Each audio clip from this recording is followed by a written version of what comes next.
The transport shuttle touched down on Verac 7 with a soft hiss. Dust swirled around the landing pads as the doors opened.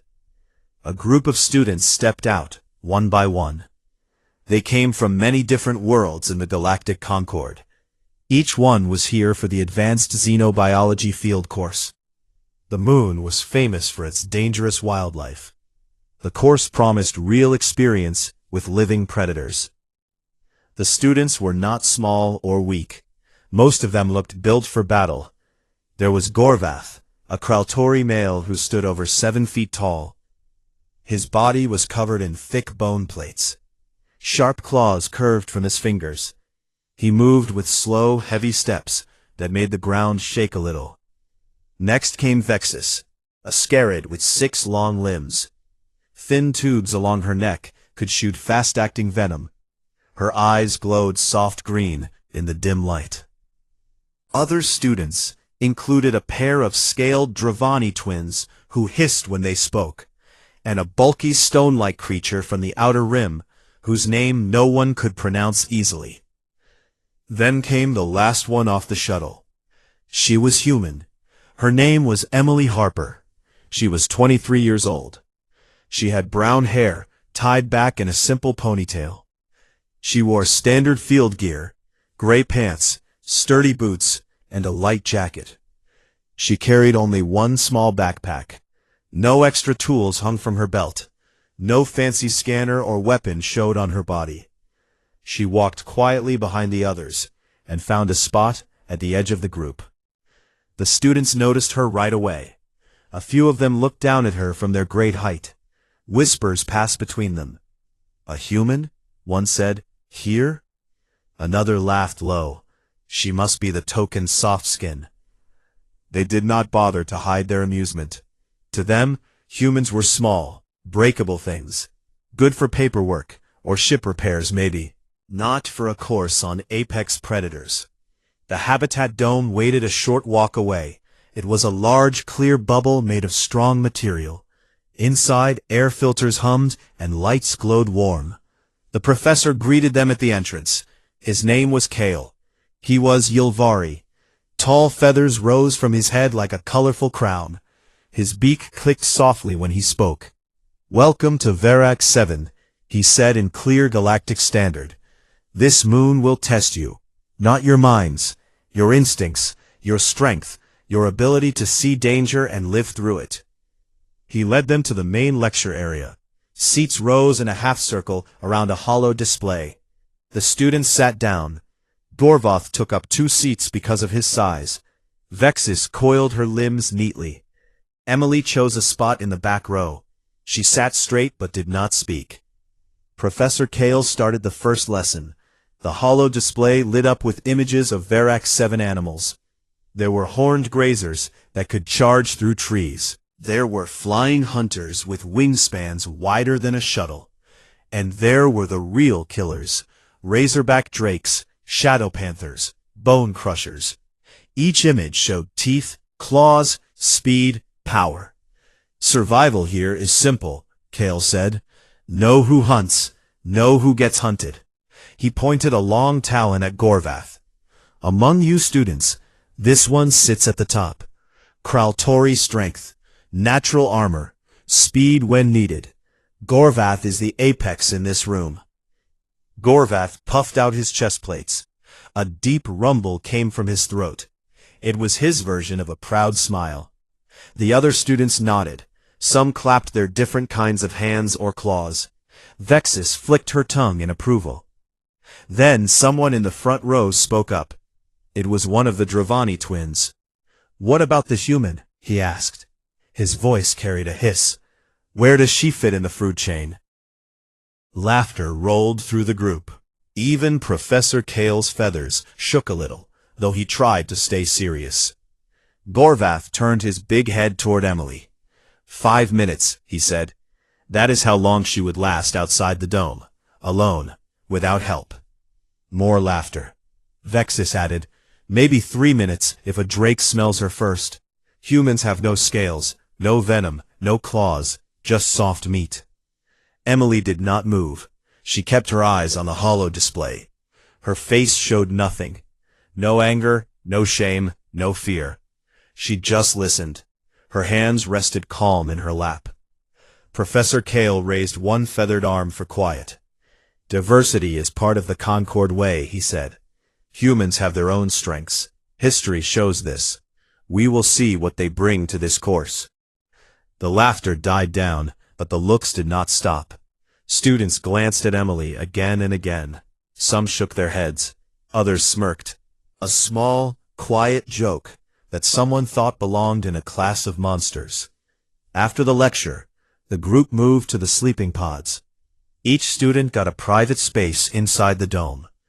Emily's pod was the smallest. She put her backpack down and opened it. Inside were basic things: extra clothes, a water bottle, a small notebook, and a plain metal bar about 3 feet long. It looked heavy, but simple.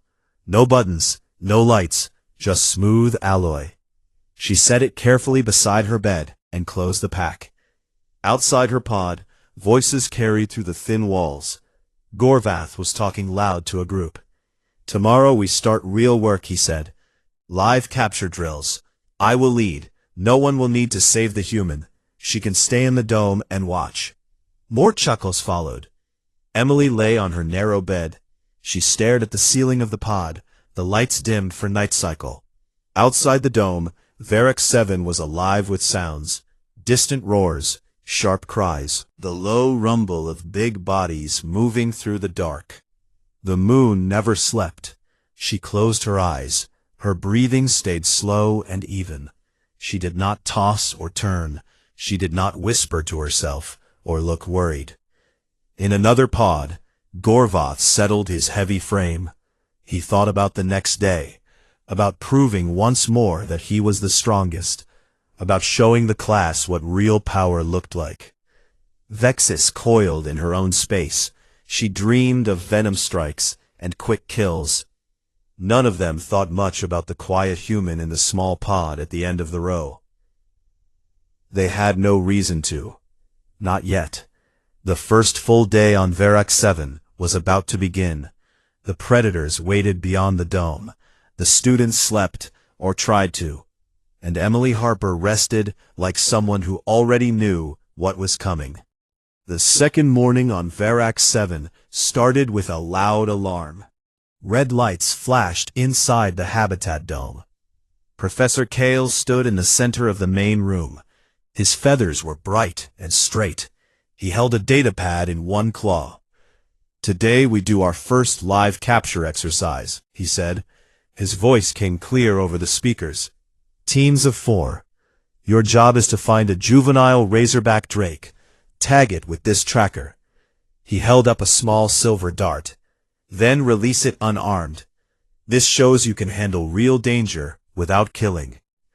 The students formed teams quickly. Gorvath picked 3 others right away. He chose the 2 Dravani twins and a strong-limbed creature from the heavy gravity worlds. We will finish first, Gorvath said. His bone plates clicked together. I will take the drake myself. No need for help. Vexis joined another team. She moved fast and quiet. Her venom tubes twitched with excitement. I will mark it from a distance, she said. 1 shot.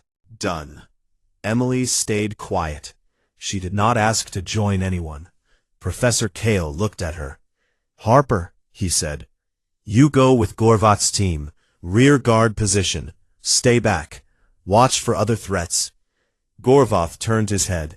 His eyes narrowed. Rear guard? She will slow us down. She is part of the class, Kale said. Everyone works. Gorvath snorted. A low rumble came from his chest. But he did not argue more. The team moved to the airlock. They put on breathing masks and light armor. Emily checked her gear last. She carried the same small backpack. The plain metal bar was inside. She did not take any tracker darts or scanners. Just the basics. The outer door opened. Hot, thick air rushed in. The ground outside was red dirt and sharp rocks. Tall plants with black leaves grew in patches.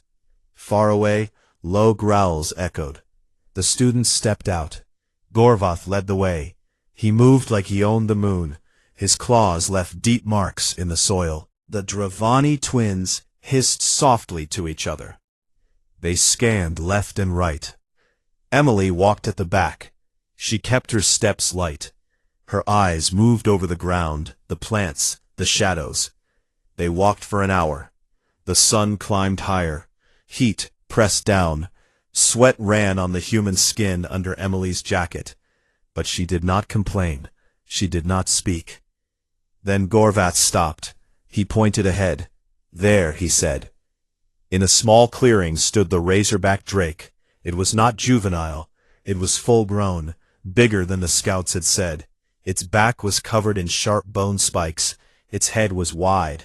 Teeth showed when it breathed. It weighed at least 1,200 pounds. Its eyes locked on the group. A deep growl rolled out. Gorvath laughed. "Bigger is better," he said. "This will make my win sweeter." He charged. The ground shook under his feet. The drake roared back. It lowered its head. Spikes on its shoulders stood up. Gorvath grabbed its front leg. He tried to flip it. But the drake twisted fast. It threw him hard. Gorvath hit a rock wall. 2 bone plates on his chest cracked loud. He fell to the ground. Dust rose around him. The Dravani twins shot their own trackers. The darts bounced off thick hide. The drake turned on them. It swung its tail. One twin jumped back. The other was not fast enough. The tail hit his side. He flew through the air and landed hard. He did not get up right away. Vexus was not in this team, but she had come close to watch. She fired venom darts from 30 feet away. 2 hit the drake's shoulder. The venom should have slowed it, but this drake was old, strong. It shook the darts off like water. It roared louder. Foam dripped from its mouth. The rest of the students froze. Some backed away. Others stared. No one moved to help. The drake charged again, this time straight at the fallen Gorvath. Its claws dug into the dirt. Its mouth opened wide. Emily stepped forward. She did not run. She walked. Calm, steady. She dropped her backpack to the ground. It landed with a soft thud. She reached inside and pulled out the metal bar. It looked small in her hands, dull gray. No shine, no power lights, just solid metal. Gorvath lifted his head. Blood ran from a cut on his face. "What are you doing?" he growled. "Get back." Professor Kale's voice came over the comms. "Harper, retreat now. That is an order." Emily did not stop. She did not look back. She kept walking toward the drake. The beast saw her. A small thing. No armor. No claws. Easy prey. It turned away from Gorvath. It lowered its head again. Muscles bunched under its spiked skin. It lunged. Emily waited until the last second. Then she moved. One quick step to the side. The drake's claws missed her by inches. Air rushed past her face. She ducked low. The open mouth passed over her head. Teeth snapped shut on empty space. In that moment, she acted. She pushed the metal bar up, hard. It went between the lower jaw and the upper palate, like a stick in a door. The drake's mouth jammed open. It could not close. It could not bite. It shook its head, but the bar held. The drake reared back. Its front legs pawed the air. Its eyes went wide with surprise and anger. Emily did not let go of the bar. She stepped closer. Her hands moved to the thick base of the neck, fingers locked around muscle and bone. She planted her feet, knees bent a little, back straight. Then she lifted. The drake's front half came off the ground. 1,200 pounds, thrashing, angry, dangerous. But it rose, higher, until its hind legs kicked at nothing but air. The spikes on its back scraped the sky.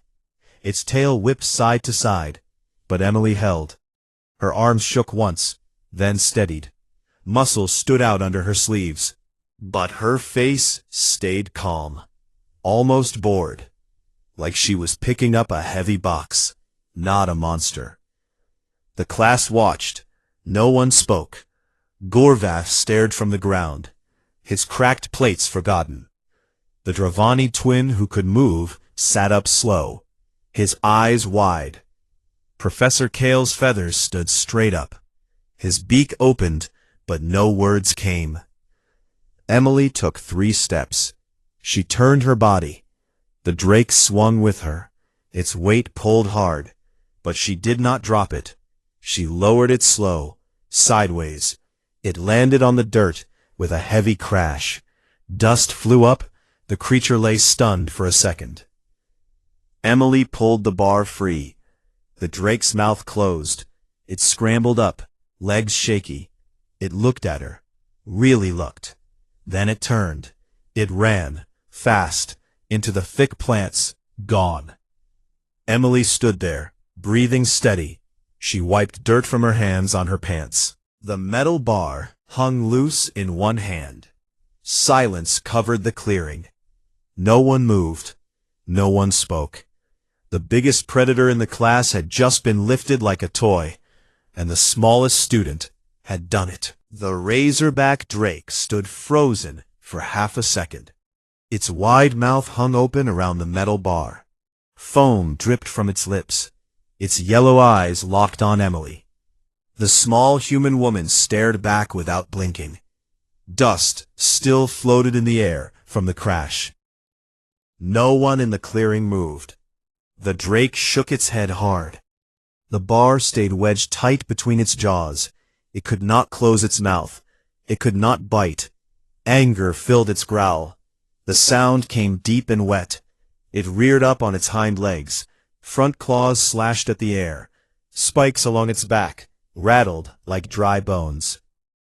Emily did not step back. She stepped in closer, her boots planted firm on the red dirt. She reached up with both hands, fingers wrapped around the thick base of the drake's neck. The muscle there felt like warm steel under rough hide. She took one slow breath, in through her nose, out through her mouth. Then she pulled. Her knees bent just a little. Her back stayed straight. Every part of her body lined up the right way. She used her legs more than her arms. That was the trick. Legs carry the real power. She had trained them for years, day after day, heavy weights, long runs, pulls that made most people quit. The drake's front feet left the ground, first an inch, then 6 inches, then a foot. The huge body rose, 1,200 pounds of angry muscle and bone. Claws kicked uselessly, tail whipped from side to side. The spikes scraped across the sky. A low whine mixed with the growl. The creature did not understand what was happening. Emily lifted higher. The drake's belly showed now, pale skin under the dark hide. Its hind legs scrabbled at the dirt. They found nothing to push against. The whole front half hung in the air, balanced only by Emily's grip, and the bar still locking the jaws. She did not shake. Her arms stayed steady. Veins stood out along her forearms. Sweat rolled down the side of her face. But her expression never changed. Calm, focused, almost bored, like this was just another morning workout. 3 steps. She took 3 small steps forward, each one careful, each one sure. The drake swung with her weight, its body twisted, but she kept control. She turned her hips, pivoted on one foot.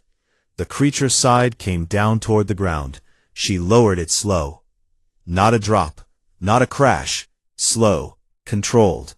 The front half touched dirt first, then the rest followed. A heavy thud shook the clearing. Dust exploded outward in a cloud. The drake lay on its side, chest moving fast, eyes wide with shock. Emily pulled the bar free in one smooth motion. The jaws snapped shut. Teeth clicked together. The drake scrambled, legs kicked. It rolled once, got its feet under it, stood shaky. It looked at Emily again, really looked. Not as prey this time, as something else. Something it did not want to fight. Then it ran. It bolted into the thick black plants. Branches snapped. Leaves flew. The sound of its heavy steps faded fast. Gone. Emily stood alone in the center of the clearing. The metal bar hung loose in her right hand. She breathed steady. In, out. In, out. She wiped one palm on her pants, then the other. Dirt and sweat mixed on the gray fabric. Silence covered everything. Gorvath still lay where he had fallen. One cracked bone plate hung loose on his chest. Blood trickled from the cut on his face. He stared at the spot where the drake had disappeared. Then at Emily. His mouth opened. No sound came out. The Dravani twin, who had been hit by the tail, sat up slow. He held his side. His scales looked dull in the bright sun. His brother helped him stand. Both of them looked at Emily with wide eyes. Professor Kale's voice broke first over the comms. It sounded thin, shaky. "Harper, what? How?" No one else spoke. Vexis had watched from the edge of the plants. Her 6 limbs hung loose. Venom tubes still leaked a little. The green drops fell to the ground and hissed. She did not move closer. She just stared. One of the other students, a quiet heavy-gravity worlder, finally said something. His voice was low. "That weight is not possible. Humans do not have that strength. The bones would break. The muscles would tear." Emily turned her head a little. She looked at him. "They do not break if you train them right," she said. Simple words, no brag, no anger.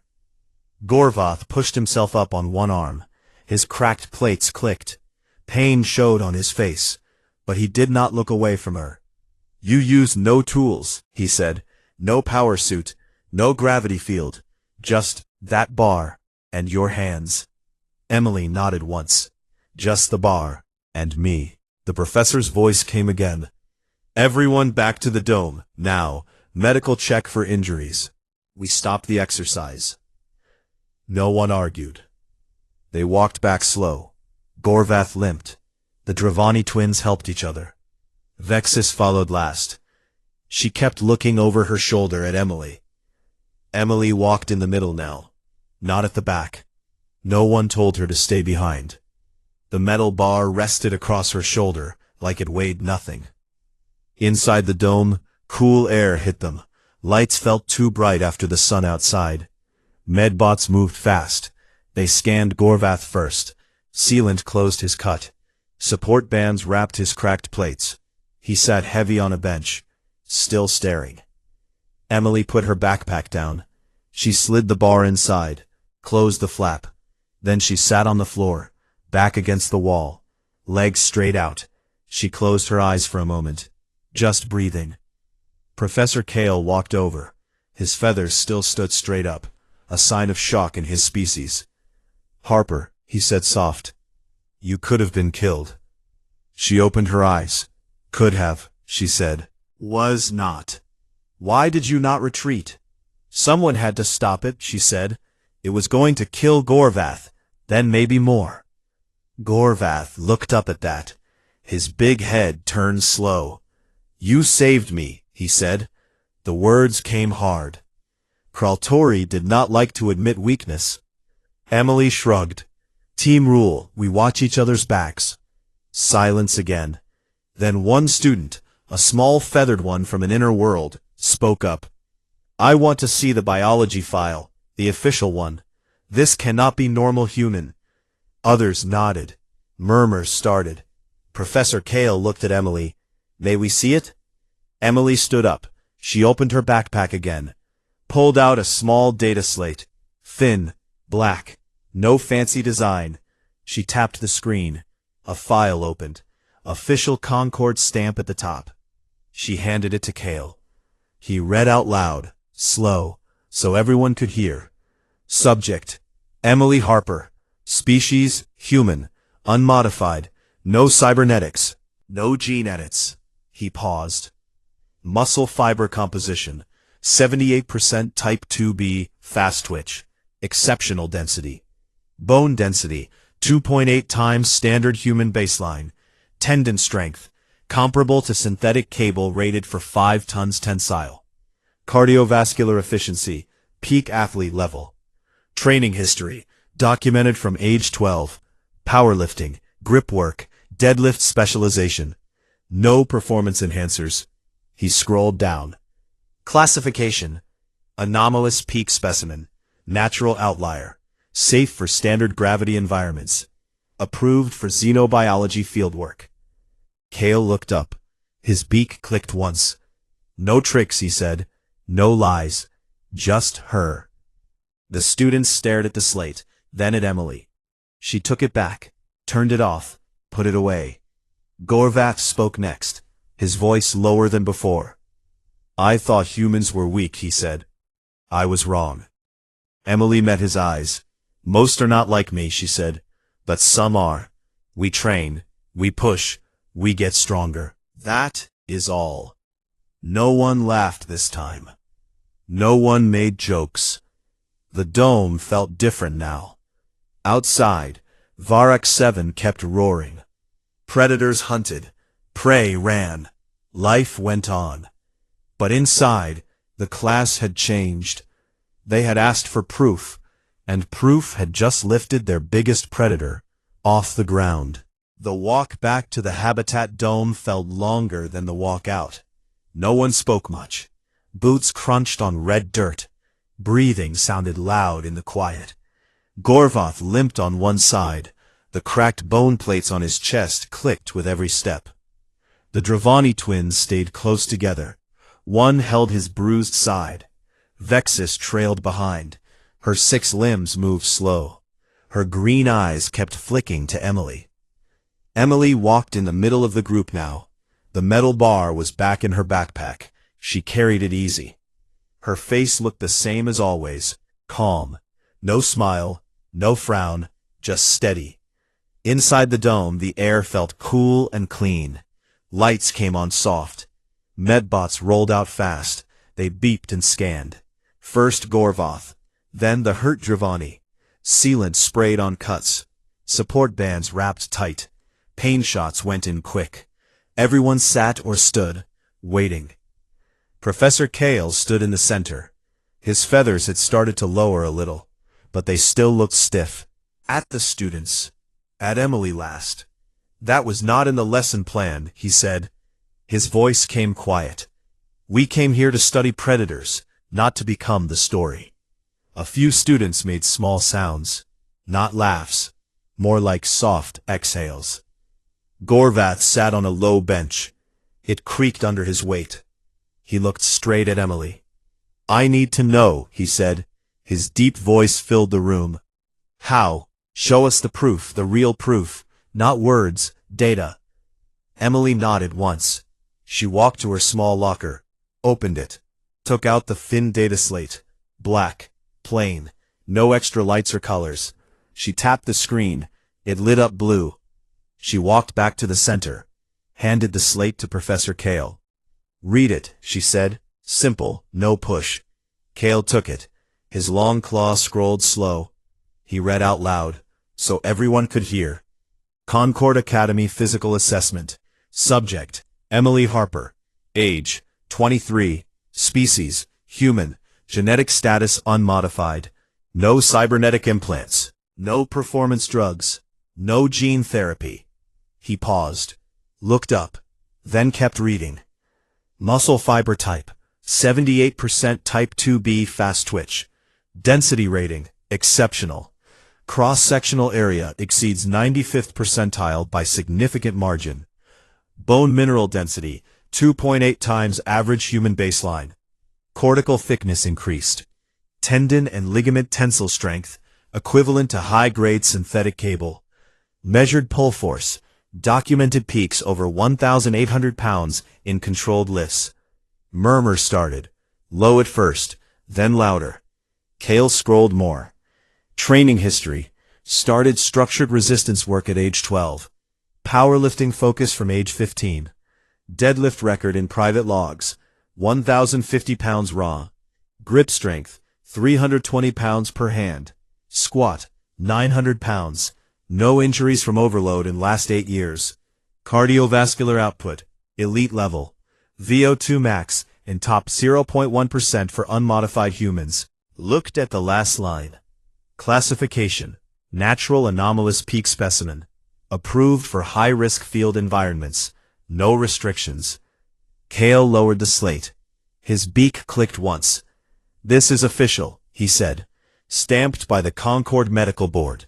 Verified scans, blood work, stress tests, everything. The room went quiet again. Vexis spoke first, her voice soft, almost careful. No augments at all? None, Emily said. One of the Dravani twins leaned forward. But humans are fragile. We learned that. Small bones, low muscle density. You should have snapped. Emily shrugged. Most humans would. I am not most humans. Gorvath stared at the floor for a long moment. Then he looked up. I threw you in the back, he said. I called you weak. I said 5 minutes. I was wrong. Emily met his eyes. You did not know, she said. Now you do. Another student, a quiet one with thick fur, spoke up.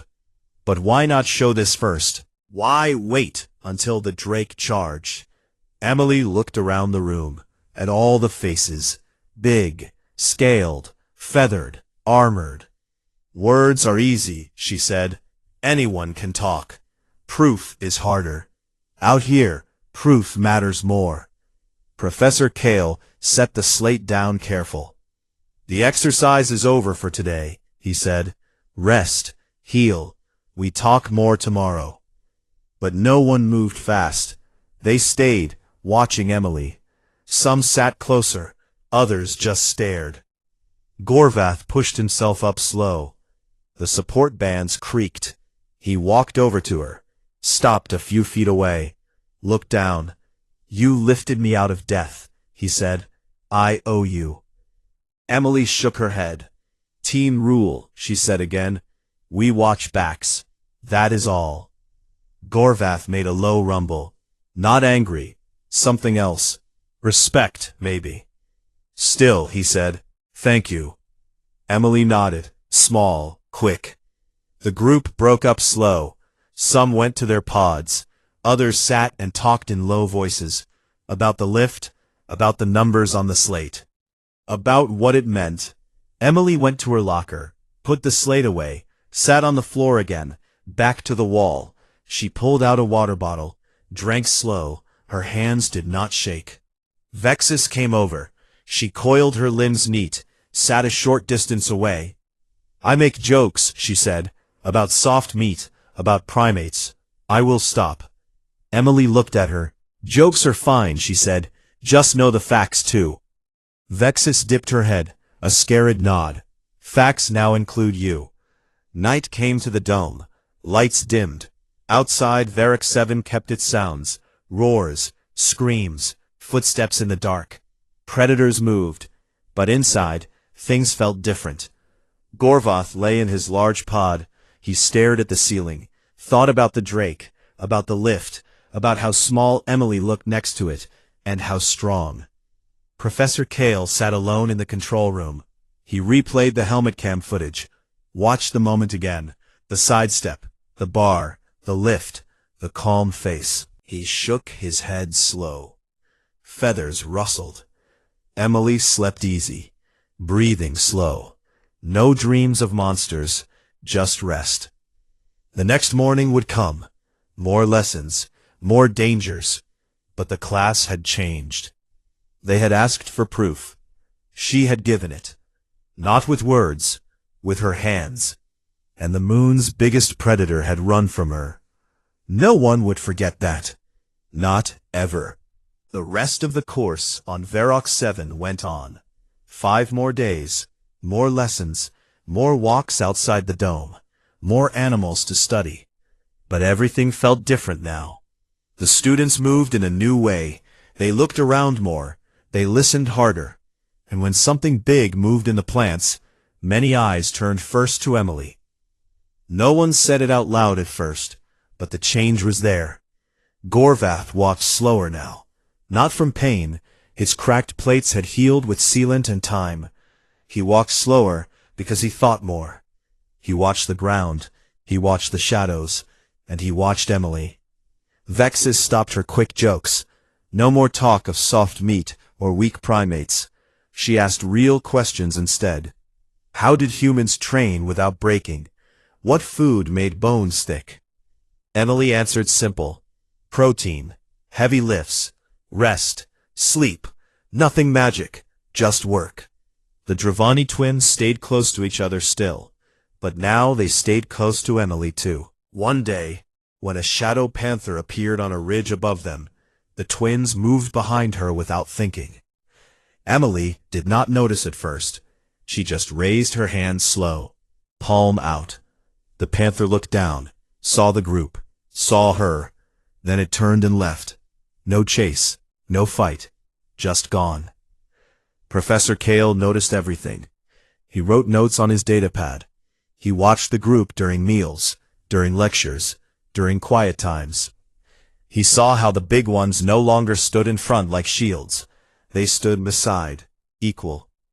On the last evening, the class sat around the fire pit inside the dome.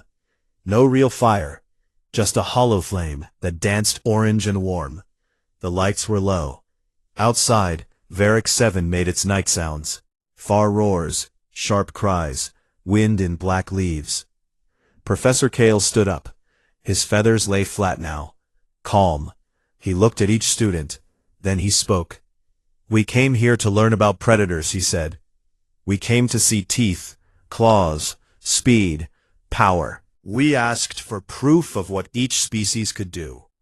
We expected charts. We expected fights. We expected data on screens. He paused, looked at Emily. We did not expect to watch one student lift the biggest predator in our class. Lift it like a hatchling that would not behave. Hold it in the air. Set it down gentle. Watch it run away. Quiet filled the dome. The hollow flame crackled soft. Kale turned to Emily. You could have shown the file first. You could have talked about your numbers, your training, your bones, your strength. You did not. Emily sat with her legs crossed, hands on her knees. She looked into the fake fire. Words stay in the air, she said. They disappear fast. Proof stays. Proof people remember. Gorvath made a low sound, not a growl, something warm. I remember, he said. Every day now. I see it again. The lift, the calm face, the drake running. Vexus uncoiled one limb, pointed it toward Emily. I thought you were small, breakable. Now I think different. One of the Dravani twins spoke. We all think different. The quiet-furred student nodded. Humans are not all the same. Some are more. Professor Kale raised one feathered hand. That is the lesson, he said. Not every predator looks big. Not every strength shows on the outside. Sometimes the smallest body holds the biggest force. Sometimes quiet means ready, not weak. He looked around again. This course was about survival, about seeing danger, about knowing who stands at the top. Today, we know. The top is not always the tallest, or the armored, or the venomous. Sometimes the top is the one who steps forward when others step back. Emily did not speak. She just listened.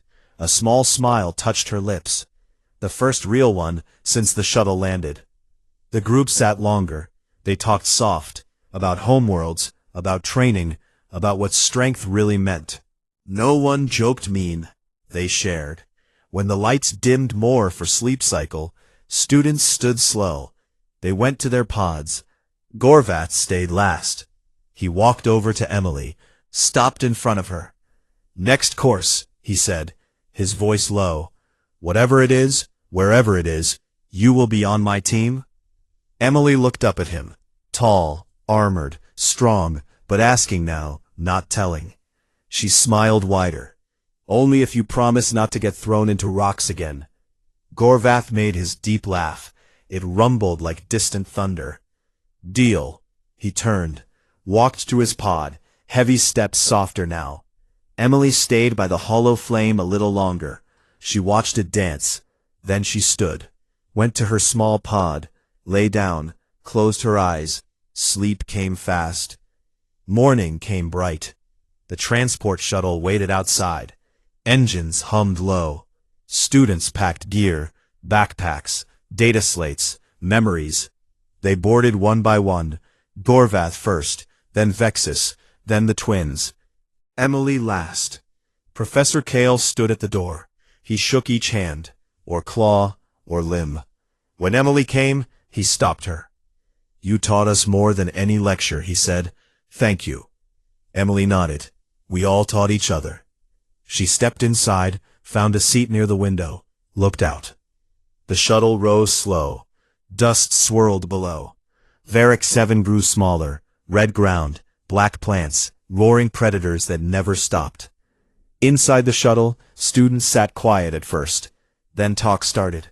Plans for next courses, jokes, stories, normal sounds. But every so often, someone looked at Emily. A quick glance, a small nod, respect. Gorvath sat across from her. He leaned forward. "You know," he said, "I still see it, the lift, in my head, every time I close my eyes."